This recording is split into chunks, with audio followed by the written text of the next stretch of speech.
On this episode of China Uncensored, China and the UN. Hi, welcome to China Uncensored. I'm your host, Chris Chappell.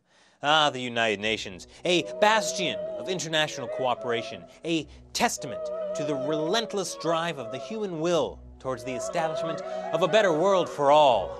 And it's thanks to the tireless efforts of NGOs, non-governmental organizations around the world who work with the UN, operating free from direct government control, that the agenda of world peace and human rights can be advanced.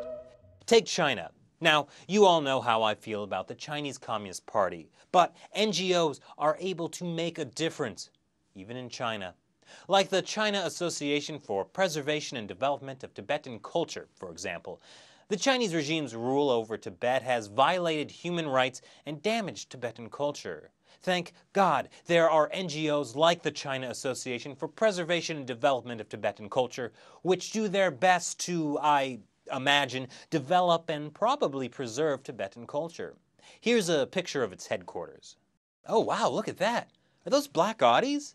That NGO must be doing pretty well for itself if their employees can afford the same cars used by government officials. Wasn't expecting that. Wait a minute. It's doing so well, it also got primo real estate property in the heart of Beijing. Apparently it's right next to the United Front Work Department headquarters. That's a department that manages and monitors people who aren't in the Communist Party, including minorities and overseas Chinese. Well, that means it's right across the street from Zhongnang High. That's a central leadership compound where China's top officials live and work. How did that NGO get to be in one of the most heavily guarded streets in Beijing? All of China, really. Well, when the New York Times tried to answer that question, their reporter was stopped from entering by a man dressed in black with an earpiece. Behind him stood a soldier. Oh, I know the answer. It's because, according to their own website, most of the NGO's leaders also hold high-ranking positions in the United Front Work Department and the Communist Party. And who says that government officials are lazy and corrupt? Look at these hard-working multitaskers. And it's so convenient because they can just walk across the street from their government jobs to their jobs at the non-governmental organizations. So, after a long day at the United Front Work Department, whose responsibilities include overseeing the implementation of party policy in the Tibetan areas of China, they have just a short walk to being a hypocrite. So it's an open secret that the Chinese Communist Party is behind several Chinese NGOs, and they use them to push government policy and intimidate and spy on dissidents abroad. Is that such a big deal? Because the UN knows how to handle these kinds of situations.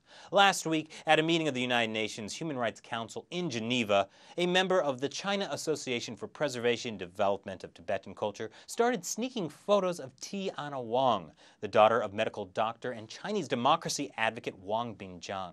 He's currently serving a life sentence in China for trying to set up an opposition political party, or as the Chinese regime calls it, espionage and terrorism. Even after a security guard told the man to stop taking photos, he continued to secretly take pictures of her, a clear form of intimidation. Well, this time, the gloves came off, and the UN took a hard line with the NGO. They banned that man from attending further Human Rights Council sessions in Geneva. The NGO is still accredited and can still come. But I wouldn't want you to think that's how things usually happen at the UN Human Rights Council. No. Often, it's the official Chinese delegation that you have to watch out for. After all, the Chinese regime cares a lot about how the international community views them, and they won't hesitate to act like 5-year-olds to get the kind of respect they deserve. World Uyghur Congress President Rabia Kadir wants to talk at the council? Throw your microphone on the ground. Someone tries to expose the persecution of Falun Gong? Can't have that. Keep shouting point of order for 10 minutes until people start to laugh at you. And don't forget to take some photos of the guy giving the speech. That shows everyone you're a winner.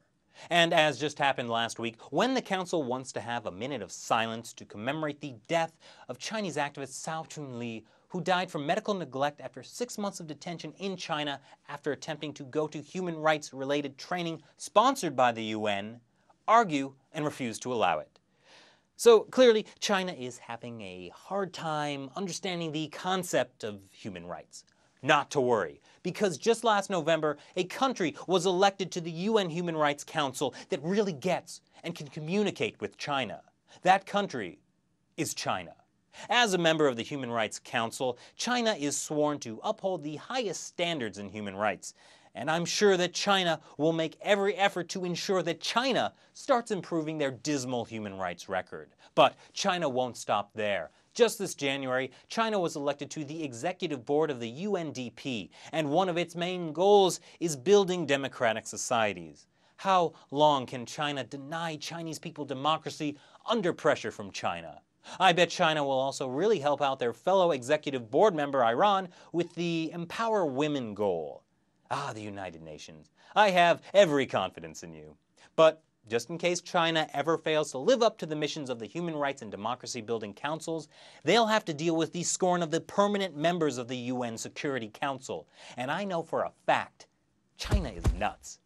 Hey, Taiwan, remember when you were the China recognized by the UN to sit on the Security Council? Been a long time since 1971. So that's China's relations with the UN. Who else wants to weep with me?